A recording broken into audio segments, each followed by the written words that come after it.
नमस्कार दोस्तों, मैं पंकज मिश्रा आप सभी का अर्पण ज्ञान गांव में हार्दिक स्वागत और अभिनंदन करता हूं।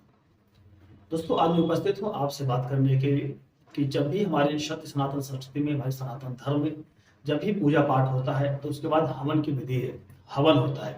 जब भी हमारे घर में कोई शुभ कार्य होता है, हवन की विधि में अक्सर हमें पता लगाना होता है कि अग्नि का वास कहाँ पर है। अक्सर हमारे मन में संशय होता है कि जब हम हवन कर रहे हैं तो अग्नि का वास कहाँ पर है, आकाश में है, पृथ्वी पे है या पाताल में है। तो उस स्थिति में दोस्तों सबसे पहले हमें यह जानना चाहिए कि अग्नि का वास यदि पृथ्वी पर है तो हवन करना काफी शुभ माना जाता है। तो बहुत ही सरल विधि से आज मैं आपको बताऊंगा कि आप बहुत ही सरल तरीके से जान सकते हैं कि अग्नि का वास पृथ्वी पे है या आकाश पे है या पाताल में है। दोस्तों, सबसे पहले हमें आपको पता है कि 7 दिन होते हैं। सप्ताह के 7 दिन में रविवार को हमें प्रथम दिवस मानना चाहिए।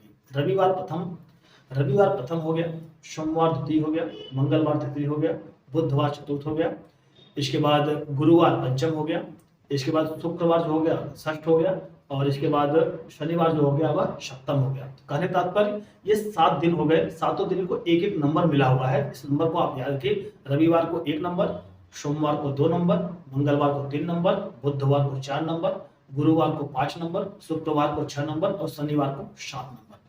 जैसे दोस्तों 7 दिन होते हैं वैसे हमारे पास देखा जाए तो तिथियां जो होती है कि 1 से लेके 15 और 15 से लेके अमावस्या फिर इसके बाद हमारे पास पूर्णिमा होती है। टोटल 30 दिन होते हैं। जैसे कि हमारे आपके संस्कृत में, हमारे आपके हिंदी जो इंग्लिश का कैलेंडर होता है 1 से 30 तारीख होता है, वैसे हमारे पास तिथियां होती है।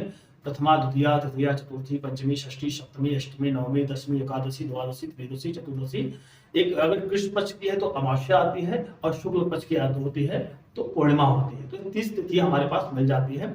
अब इन तिथियों के अंतर्गत दोस्तों जो हमें देखना पड़ता है कि जो शुक्ल पक्ष की प्रथम तिथि होती है वह 1 होती है और कृष्ण पक्ष की जो अमावस्या तिथि होती है वह 30 नंबर होता है। तो अब यह अग्निवास निकालने के लिए दोस्तों हमें बहुत सरल तरीका मैं आपको दूंगा, इसको आप नोट कर लीजिएगा कि उदाहरण के तौर पे आपके घर में जो हवन का दिन रखा हुआ है वह बुधवार है। बुधवार के दिन आपके घर में हवन होना है और तिथि जो है कृष्ण पक्ष की पंचमी तिथि है। तिथि जो है कृष्ण पक्ष की पंचमी तिथि है। दिन बुधवार हो गया, तिथि कृष्ण पक्ष की पंचमी तिथि हो गई। तो यहाँ पे ध्यान रखना है कि अमावस्या जो शुक्ल पक्ष के 15 दिन थे वो निकल गए, 15 वो हो गए और 5 यहाँ पे आ रहे हैं, मतलब 15, 5, 20 आपको तिथि से मिल रहा है 20 नंबर। और इसके बाद दिन से अगर आप देखेंगे तो बुधवार का नंबर जो होता है चौथे नंबर पे आता है। तो 20 + 4 24, 20 + 4 24। इन दोनों को जोड़ने के बाद तिथि और वार को जोड़ने के बाद 1 ऐड कर देना है। 20 + 4 24 + 1 25 हो जाएगा। अब इनको तिथि वार प्लस 1 को जोड़ने के बाद इसको डिवाइड बाय 4, इसको 4 से भाग कर देना है, इसको 4 से भाग दे देना है।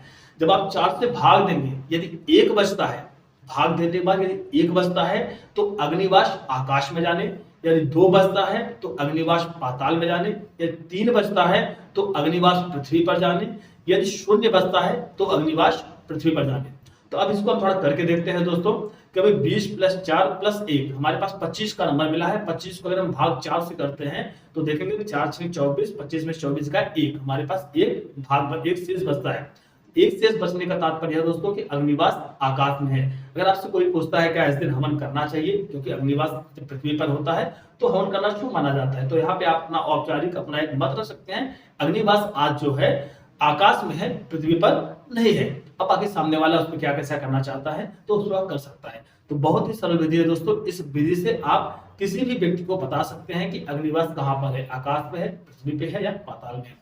शेष कुछ नहीं बचता है तो अग्निवास पृथ्वी पर है, शेष 3 बचता है तो अग्निवास पृथ्वी पर है, शेष 2 बचता है अग्निवास पाताल में है, शेष 1 बचता है तो अग्निवास आकाश में है। सूत्र क्या कहता है, तिथि और वार को जोड़ने के बाद उसमें 1 जोड़ दीजिएगा, फिर उसको 4 से भाग दे दीजिएगा, इसमें जो शेष बचता है उसके हिसाब से आप अग्निवास का निर्धारण कर सकते हैं कि अग्निवास कहाँ पर है। तो दोस्तों आशा करता है छोटी जानकारी आपको अच्छी लगी प्लीज चैनल को लाइक, सब्सक्राइब, कमेंट करना ना भूलिएगा।